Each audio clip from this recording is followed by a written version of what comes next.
Hi, hello friends. Welcome to my channel Secret Recipe. இன்னைக்கு நம்ம செய்ய போற ரெசிபி ராகி தோசா. இதுக்கு தேவையான ingredients ராகி, வெங்காயம், மல்லித்தலை, உப்பு. இப்போ 400 grams ராகி நல்லா ஃப்ரெஷ்ஷா எடுத்திருக்கேன். இது நல்லா வாஷ் பண்ணி ஒரு 4 ல இருந்து 5 மணி நேரம் ஊற வச்சிருக்கேன். ஊற வச்சுட்டு இதை மிக்ஸி ஜாரில் போட்டு அரைக்க போகிறேன். இது நல்லா பேஸ்ட் மாதிரி அரைச்சி எடுத்துக்கோங்க. கொஞ்சம் கூட தண்ணி ஊற்றி மிக்சியில் போட்டு நல்லா அரைச்சிக்கோங்க. இதை அரைச்சாச்சு. இந்த மாவு கன்சிஸ்டன்சிக்கு வரணும். இந்த மாதிரி நல்லா அரைச்சி எடுத்துக்கோங்க. இதை ஒரு பவுலில் மாற்றி வச்சுக்கலாம். ரொம்ப கெட்டியாக இருந்தால் கொஞ்சம் தண்ணி சேர்த்து மிக்ஸ் பண்ணிக்கோங்க. இந்த கன்சிஸ்டன்சியில் இருக்கணும். நான் ஒரு பெரிய வெங்காயம் எடுத்திருக்கேன். அது பொடி பொடியாக கட் பண்ணிக்கலாம். சின்ன சின்னதாக கட் பண்ணி போட்டுக்கோங்க. அப்போ தான் சீக்கிரம் வேகும்.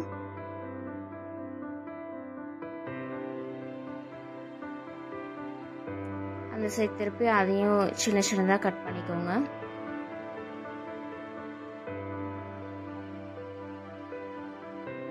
இந்த மாதிரி பொடி பொடியாக கட் பண்ணிவிட்டு அதை அந்த மாவு கூட சேர்த்துக்கலாம். சேர்த்துட்டு நல்லா மிக்ஸ் பண்ணி விட்டுருங்க. மல்லித்தலை கொஞ்சம் எடுத்து வச்சுருக்கேன். அதையும் அதே மாதிரி பொடி பொடியாக கட் பண்ணி அந்த மாவில் சேர்த்துக்கலாம். ரொம்ப பொடி பொடியாக கட் பண்ணிக்கோங்க. அதுவும் அந்த மாவு கூட நான் சேர்த்துக்கிறேன். இந்த மாவுக்கு தேவையான சால்ட் போட்டுக்கலாம். போட்டுட்டு நல்லா மிக்ஸ் பண்ணி விட்டுருங்க. ஈவனாக மிக்ஸ் பண்ணிக்கோங்க. சால்ட் நல்லா கரையணும். ஸோ ஈவனாக மிக்ஸ் பண்ணிக்கோங்க. ரொம்ப கெட்டியாக இருந்துச்சுன்னா மாவில் கொஞ்சம் தண்ணி ஊற்றிக்கோங்க. இப்போ தோசைக்கல் வச்சுருக்கேன். கல் சூடாயிருச்சு. மாவு அதில் ஊற்றிருக்கேன். ஊற்றி இந்த மாதிரி நல்லா ஸ்ப்ரெட் பண்ணிக்கோங்க.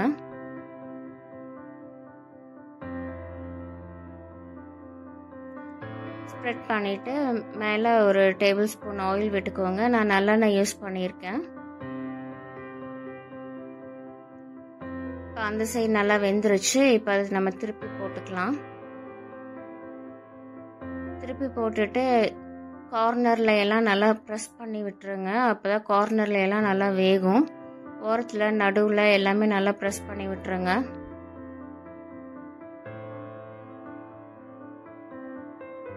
திருப்பி போட்டுடலாம். இந்த சைடும் நல்லா வெந்துருச்சு. இப்போ 2 சைடுமே நல்லா வெந்துருச்சு. கார்னரில் நல்லா ப்ரெஸ் பண்ணிக்கோங்க. இது ரெடி ஆயிடுச்சு. இதை எடுத்து ஒரு பிளேட்டில் மாற்றி வச்சிடலாம். இன்னொரு தோசை அதே மாதிரி நம்ம ஊற்றி எடுத்துக்கலாம். வெங்காயம் எல்லாம் போட்டுக்கிறதுனால கொஞ்சம் திக் கன்சிஸ்டன்சியில் தான் இருக்கும். அதை பார்த்து ஸ்ப்ரெட் பண்ணிக்கோங்க. ஸ்ப்ரெட் பண்ணிவிட்டு மேலே ஆயில் விட்டுருங்க. இந்த சைடு வெந்துருச்சு. நெக்ஸ்ட் சைடு திருப்பி போட்டுக்கலாம். திருப்பி போட்டுட்டு அதே மாதிரி நம்ம எட்ஜஸ்ல எல்லாம் நல்லா ப்ரெஸ் பண்ணி விட்டு எடுத்துக்கலாம். நல்லா ப்ரெஸ் பண்ணாதான் அந்த ஓரத்துல எல்லாம் நல்லா வேகும். அந்த சைடும் நல்லா வெந்துருச்சு. இப்போ 2 சைடும் நல்லா ஈவனா வெந்துருச்சு. இதை ஒரு பிளேட்ல எடுத்து மாற்றி வச்சுக்கலாம். இப்போ நம்மளோட ராகி தோசை ரெடி ஆயிடுச்சு. ராகி தோசை ரொம்ப சாஃப்டாக இருக்கும். எல்லாரும் ட்ரை பண்ணி பாருங்க. இந்த டிஷ் தேங்காய் சட்னியோட வெங்காய சட்னியோட எல்லாத்துக்குமே காம்பினேஷன் சூப்பராக இருக்கும். ஸோ ஃப்ரெண்ட்ஸ், இந்த டிஷ் எல்லாருமே ட்ரை பண்ணி பாருங்க. இந்த ரெசிபி உங்களுக்கு பிடிச்சிருந்தா இந்த சேனலுக்கு லைக் பண்ணுங்க, ஷேர் பண்ணுங்க, சப்ஸ்கிரைப் பண்ணுங்க. கூட பெல் ஐக்கானை கிளிக் பண்ணுங்க. ஸோ தட் என்னோட நோட்டிஃபிகேஷன்ஸ் எல்லாமே உங்களுக்கு வந்துடும். Take care. Thank you. Bye-bye.